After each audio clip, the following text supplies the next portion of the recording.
복된 삶의 자세, 이런 제목으로 함께 은혜를 받고자 합니다. 약속의 땅, 가나안 땅. 구약 성경에 나오는 그 이스라엘 백성들에게 가장 큰 희망과 소망은 약속의 땅을 차지하는 것이었습니다. 하나님이 아브라함과 이삭과 야곱에게 약속하신 약속의 땅, 이것을 차지하고 그 땅에 들어가서 나라를 이루어서 큰 민족이 되는 것은 큰 꿈과 비전이었던 겁니다. 이 약속의 땅, 이 가나안 땅은 몇 가지로 그 의미를 정리할 수가 있습니다. 첫째는 약속된 복을 받는다고 하는 의미가 됩니다. 젖과 꿀이 흐르는 땅이라 그랬습니다. 그래서 하나님께로부터 이 복을 받아서 누리는, 현실적으로 복을 받아 누리는 땅이 바로 가나안 땅입니다. 그리고 두 번째로는 약속된 하나님의 나라, 약속된 왕국을 세우는 것이 바로 가나안 땅을 차지하는 의미가 되는 겁니다. 땅 없이 떠돌이 민족은 나라라고 할 수 없습니다.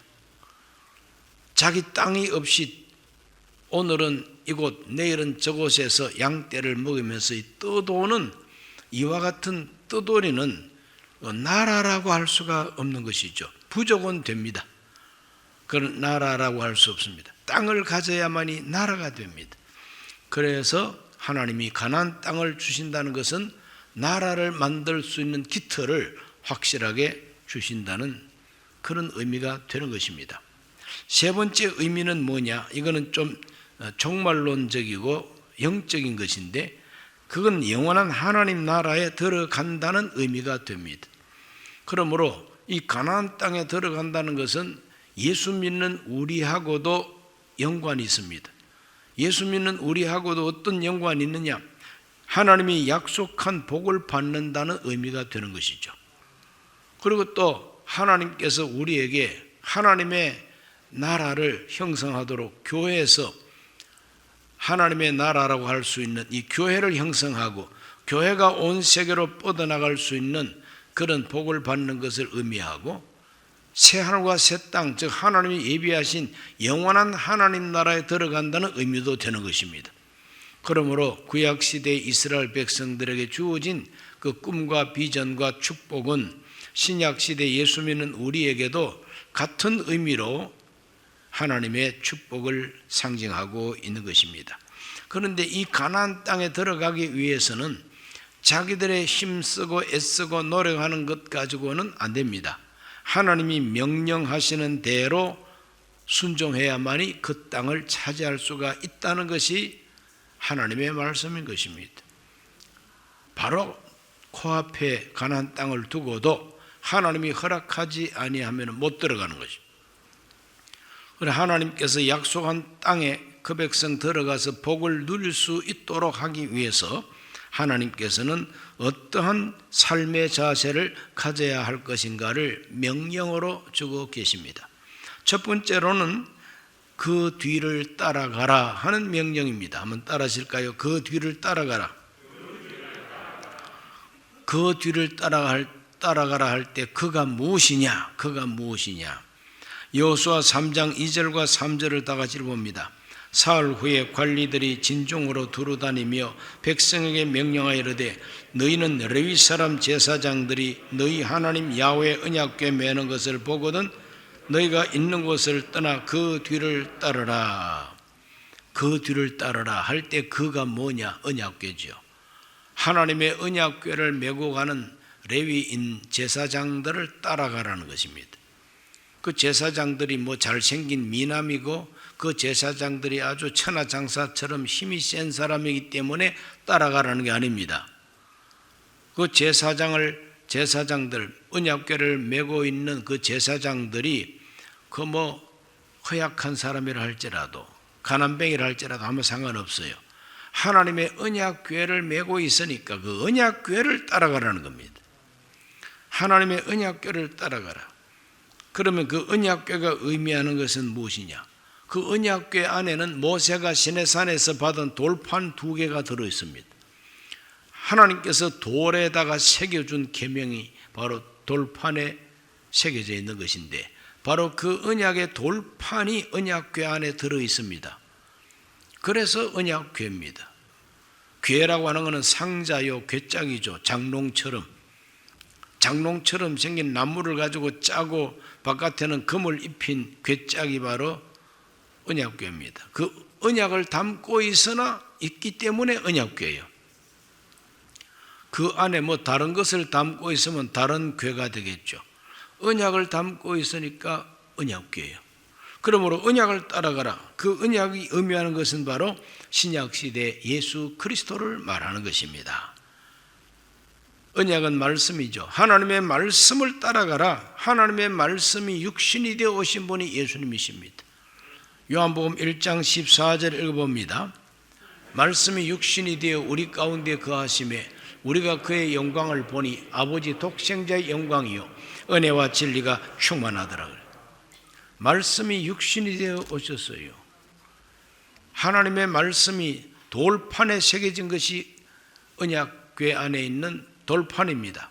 그런데 하나님께서는 돌판에다가 새기지 아니하고 사람으로 이 세상에 오셨어요. 하나님의 언약이 사람으로 오셨어요. 말씀이 사람 되어 오셨어요. 그분이 예수님이십니다. 히브리서 12장 2절은 말합니다. 믿음의 주요 또 온전하게 하시는 이인 예수를 바라보자. 그는 그 앞에 있는 기쁨을 위하여 십자가를 참으사 부끄러움을 개의치 아니하시더니 하나님 보좌 우편에 앉으셨느니라. 믿음의 주인이 되시고 우리 믿음을 온전하게 하시는 예수님, 그 예수님을 바라보자는 겁니다. 그러므로 예수님을 바라보고 따라가는 인생이 바로 바른 신앙생활이죠. 그러므로 말씀만 바라보고 그 말씀 뒤를 따라가는 자세를 가져야 가나안 땅에 들어간다는 의미가 됩니다. 2023년 가나안 땅 되기를 바라면 아멘 합시다. 그러면 따라가야 되는데 그 뒤를 따라가라 하신 그 말씀대로 우리는 하나님의 언약을 따라가고 말씀으로 오신 예수님을 따라가면 됩니다. 그리고 예수님을 본받으면 됩니다. 예수님을 따라간다는 것은 예수님을 본받아 간다는 것입니다. 이것이 바로 하나님이 요구하시는 새로운 역사, 하나님이 약속하신 축복의 땅에 들어가는 삶의 태도라 이 말이죠. 복된 삶의 자세입니다. 그러므로 말씀 따라가시기를 바랍니다. 하나님 말씀 따라가지 않고 엉뚱한 것을 따라가면 안 됩니다.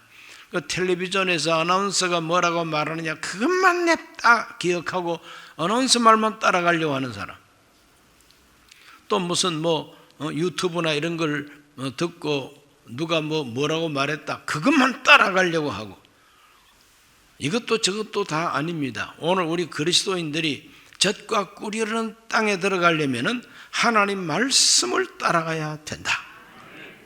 그 하나님 말씀 따라가야 되기 때문에 주야의 말씀을 묵상하는 자가 복이 있다고 시편 1편에 말했습니다. 그렇다면 저와 여러분은 그 뒤를 따라가기 위해서 그 말씀을 알아야 되잖아요. 이 말씀을 알아야 되니까 주야의 이 말씀을 읽고 묵상하고 생각하고 외울 것은 외우고, 이렇게 함으로써 하나님의 말씀 따라가는 저와 여러분 되시기를 바랍니다. 두 번째는 뭐냐? 자신을 성결하게 하라고 말합니다. 여호수아 3장 5절 말씀이 말합니다. 여호수아가 또 백성에게 이르되 너희는 자신을 성결하게 하라. 야훼께서 내일 너희 가운데 기이한 일들을 행하시리라 그랬어요. 자신을 성결하게 하라. 그러면 내일 야훼께서 너희를 위하여 큰 기적을 행하시리라고 약속하고 있습니다. 오늘 우리들은 하나님 앞에 복된 세계로 들어가기 위해서 어떤 태도를 가지고 살아야 되느냐? 성결해야 된다는 거예요. 자기를 성결하게 깨끗하게 하라면, 성결은 바로 깨끗한 것이 성결입니다. 거룩한 것이 바로 성결입니다. 거룩하다는 것은 구별됐다는 것입니다. 거룩하다고 하는 것은 구별됐다. 결이라는 건 청결을 말합니다. 깨끗한 걸 말합니다. 오늘 우리 하나님께서는 성도들이 성결하기를 원하고 계십니다. 골로새서 3장 5절 말씀 읽어봅니다. 그러므로 땅에 있는 지체를 죽이라. 곧 음란과 부정과 사욕과 악한 정욕과 탐심이니 탐심은 우상 숭배니라 그랬습니다. 땅에 있는 지체를 죽이고 하늘의 뜻을 따라라. 하늘의 뜻이 무엇이냐? 음란하지 말고 부정하지 말고 사욕을 취하지 말고 악한 정욕을 버리고 탐심을 버리라. 탐심은 바로 우상 숭배가 된다는 것입니다. 이것이 바로 성결입니다. 성결하게 살아야 새하늘과 새 땅, 그리고 하나님이 예비하신 축복의 땅에 들어갈 수가 있다는 것입니다. 갈라디아 5장 24절은 말합니다. 그리스도 예수의 사람들은 육체와 함께 그 정욕과 탐심을 십자가에 못 박았느니라. 이것이 바로 하나님께서 약속하신 세계로 들어가는 비결이라는 것입니다. 더러운 사람에게는 하나님이 약속한 축복의 세계에 들어가게 할 수가 없다는 것입니다. 그러므로 우리 모두는 깨끗한 사람이 되어야 된다. 이것이 바로 하나님의 복을 받는 비결이라고 하는 걸 기억하게 되시기를 바랍니다. 그런데 이제 오늘 읽은 이 본문 여호수아서를 가만히 읽어보면은 이 여호수아가 명령한 대로 정말 자기를 깨끗하게 하고 언약의 궤의 뒤를 따라가고 이러가 요단강을 건너가가지고 여리고성도 정복했어요. 여리고성이 아주 거대한 장벽이 있는 성이었지만 하나님 말씀대로 순종하니까 언약궤만 따라가니까 무너졌어요. 그래서 이스라엘 백성들은 의기양양해져 가지고 그 다음에 무너뜨릴 성은 아이성이라고 하는 작은 성입니다. 작은 성이니까 얕보고 적은 군대를 데리고 공격해 들어갔어요. 그런데 보기 좋게 패배하고 도망쳐 올 수밖에 없었어요. 여호수아가 너무나도 안타까워서 하나님 앞에서 기도합니다. 하나님, 어찌하여 이스라엘 백성들이 이렇게 됐습니까? 그럴 때 하나님께서 뭐라고 말씀하시느냐? 여호수아서 7장 10절과 11절입니다. 야훼께서 여호수아에게 이르시되 일어나라, 어찌하여 이렇게 엎드렸느냐? 이스라엘이 범죄하여 내가 그들에게 명령한 나의 언약을 어겼으며 또한 그들이 온전히 바친 물건을 가져가고 도둑질하며 속이고 그것을 그들의 물건들 가운데 두었느니라 그랬어요. 하나님께서 금지하고 하나님께 바쳐라고 명령하신 그 물건을 훔쳐가지고 자기 장막에다가 숨겨둔 사람이 있기 때문에 너희 모두가 다 패배했다는 겁니다. 여호수아가 하나님 말씀을 듣고 이제 누가 훔쳐갔는지 그걸 이제 색출합니다. 요즘 말로 말하면 수사했다 이 말이에요. 검찰이 수사했다는 거예요. 그래서 수사를 해보니까 결국은 누가 발각이 되느냐? 아간이라는 사람이 발각이 됩니다. 결국 아간의 탐심이 이스라엘을 패배하게 했다는 겁니다. 아간의 탐심. 아간이 어떻게 탐심을 부려가지고 뭘 어떻게 훔쳤느냐? 가만 보면은 외투 한 벌, 아주 명품 외투 한 벌, 그리고 은 200세겔, 금덩어리 50세겔 무게가 되는 금덩어리 하나. 이렇게 금과 은은 보하죠. 그리고 옷은 명품입니다. 명품 옷 한 벌하고 금과 은을 훔쳐서 자기 천막 밑에다가 숨겨두었어요. 그런데 아무도 모를 것이라고 생각했는데 하나님이 내려다보고 계시. 그래서 하나님이 그것 때문에 이스라엘이 패배하게 했다는 겁니다. 왜 이렇게 했느냐? 그래서 이스라엘 백성들이 그 아간과 온 가족까지 다 끌어내가지고 돌을 던져서 죽이고 돌 무더기 속에 묻어버렸어요. 그래서 그 골짜기를 아골 골짜기라고 이름을 붙였다는 겁니다. 그 아골 골짜기라는 것은 괴로움의 골짜기, 고통의 골짜기라고 하는 뜻이 있습니다. 이와 같이 하나님 앞에서 거룩하지 못하고 탐심을 가지고 깨끗하지 못하고 성결하지 못하니까 그것을 해결하지 않고는 승리가 있을 수 없다, 이겁니다. 오늘 이것은 옛날 이야기입니다마는 그러나 하나님께서 왜 아골 골짜기에서 아간과 그 가족들이 돌무더기 속에 파묻혀야 했는가? 끔찍한 일입니다. 그런 이야기가 성경에 기록됐다는 것은 오늘 저와 여러분을 위해서도 교훈이 되라고 기록하게 하신 겁니다. 한 번의 사건을 통하여 많은 사람에게 하나님의 뜻을 가르쳐주고 교훈이 되도록 하기 위해서 아간의 사건이 있다 이 말이죠. 이것이 바로 성결하게 하라고 하는 하나님의 말씀인 것입니다. 그러므로 우리는 그 뒤를 따라가고 그 다음에는 성결해야 된다고 하는 두 번째 이 삶의 자세를 꼭 기억해야만 됩니다. 세 번째는 뭐냐? 앞서 건너라고 명령하고 계십니다. 여호수아서 3장 6절 말씀을 다 같이 봅니다. 여호수아가 또 제사장들에게 말하여 이르되 언약궤를 메고 백성의 앞서 건너라 하며 곧 언약궤를 메고 백성의 앞서 나아가니라. 백성 앞서 요단강을 건너가라고 하나님이 제사장들에게 명령을 내리고 있어요.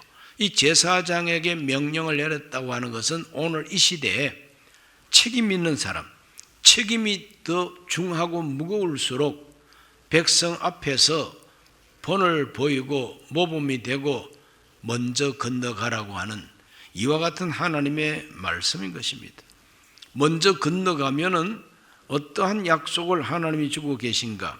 여호수아서 3장 11절에서 13절을 다 같이 읽습니다.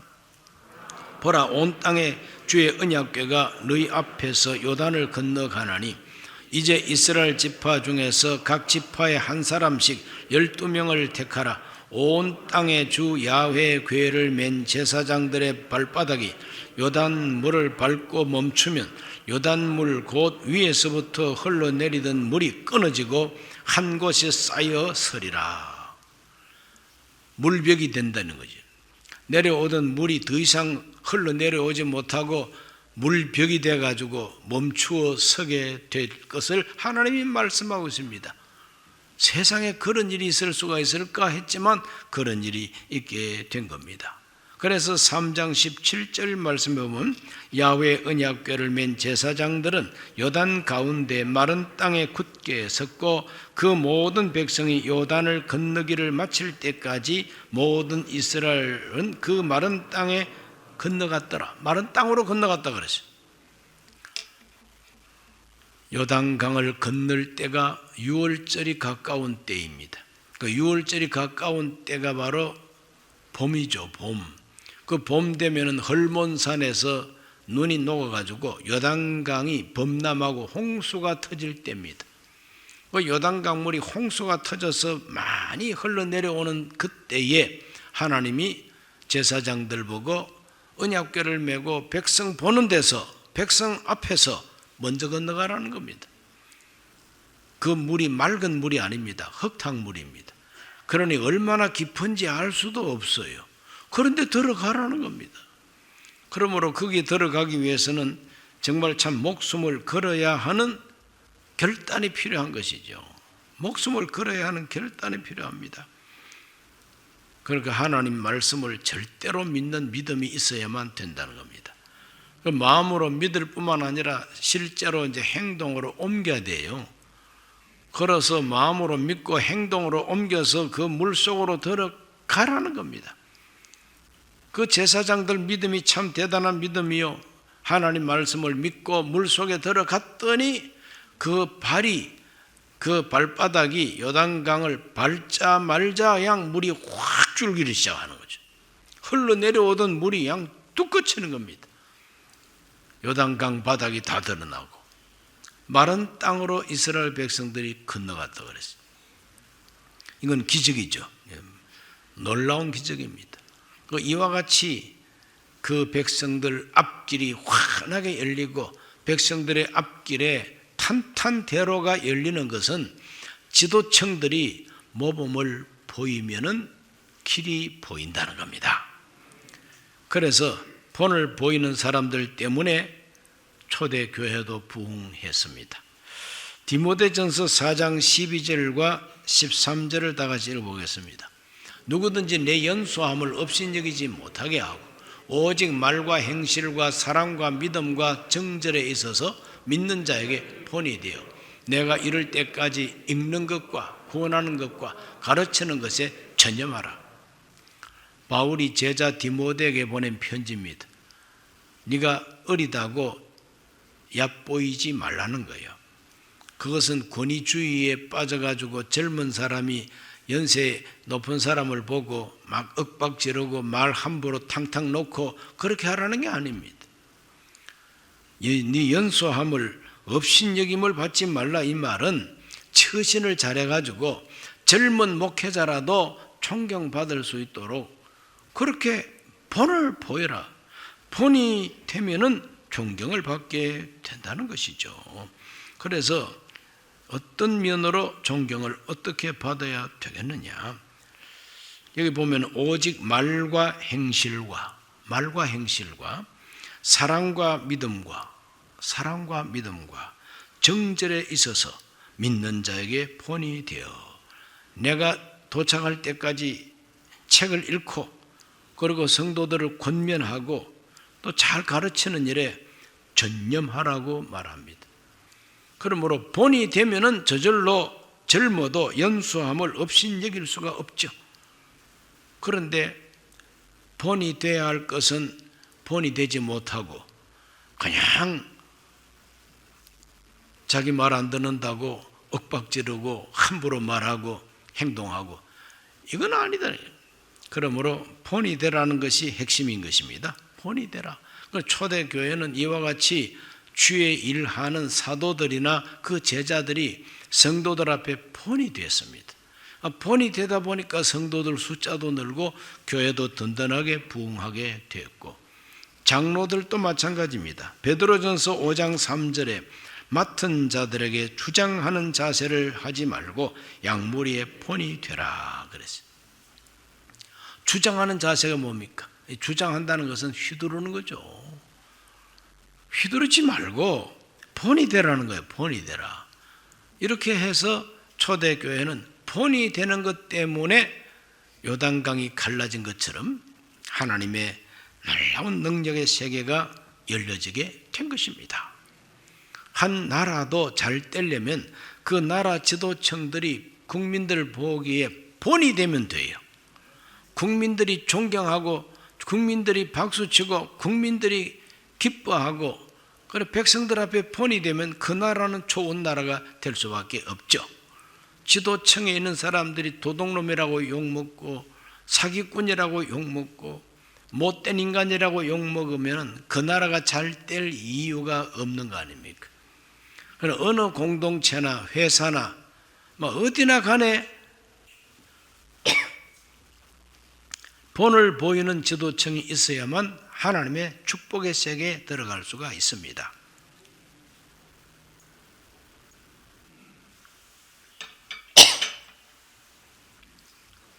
누군가 희생정신을 가지고 누군가는 요단강에 먼저 들어가고 누군가는 요단강 가운데 우뚝 서야 우뚝 서 있는 그 사람 중심으로 길이 열린다는 거죠.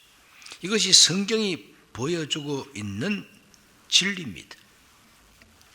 그러므로 우리 대한민국도 대한민국의 역사 속에 자기 희생을 감수하면서 국민을 위해서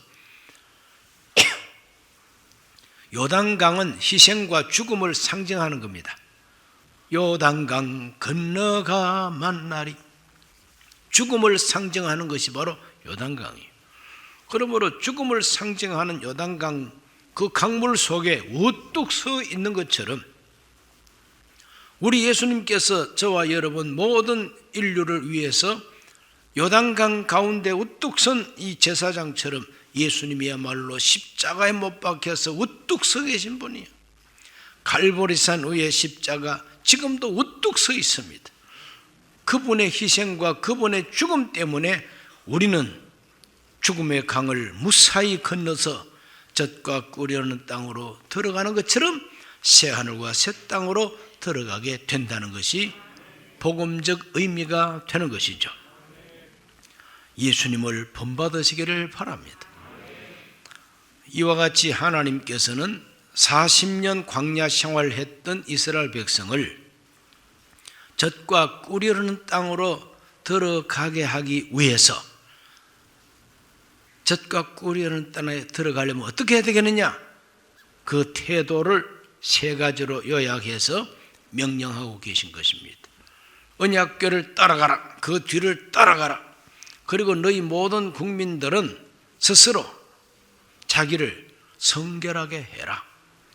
그리고 지도층들은 백성들 앞에서 모범을 보이라. 본을 보이라. 먼저 들어가라. 먼저 희생해라. 먼저 죽으라는 거예요. 요단강 속으로 들어가라. 그리하면은 마른 땅으로 이 백성이 건너갈 것이다. 오늘 대한민국 국민들이 피의 강을 더 이상 건너지 아니하고 마른 땅으로 선진국으로 들어갈 수 있고 통일된 조국 대한민국으로 마른 땅으로 건너갈 수 있게 되시기를 바랍니다. 그걸 위해서 정말 제사장들이 요단강 속으로 법궤를 메고 들어갔던 것처럼 국민을 위해서 희생하고 본이 되는 사람들이 많이 나와야 될 것입니다. 그렇게 되기를 우리는 나라를 위해서 기도해야 되는 것입니다. 기도합니다. 하나님 아버지, 하나님께서는 광야에서 가나안 땅으로 그 백성을 가라 하시면서 세 가지 자세를 가르쳐 주셨습니다. 이 세 가지 자세는 복된 삶의 자세요, 오늘 우리에게도 그대로 요청되는 하나님의 뜻임을 믿습니다. 말씀 따라가고 예수 따라가게 하여 주옵시고 자기를 깨끗하게 하여 하나님 앞에 인정받게 하여 주옵시며 언제나 본이 되고 먼저 희생하며 하나님께 헌신하게 하여 주심으로 우리의 공동체가, 우리 교회가, 또 우리 대한민국이 하나님 약속하신 복된 땅으로 들어가게 해 주옵소서. 예수님 이름으로 기도하옵나이다. 아멘.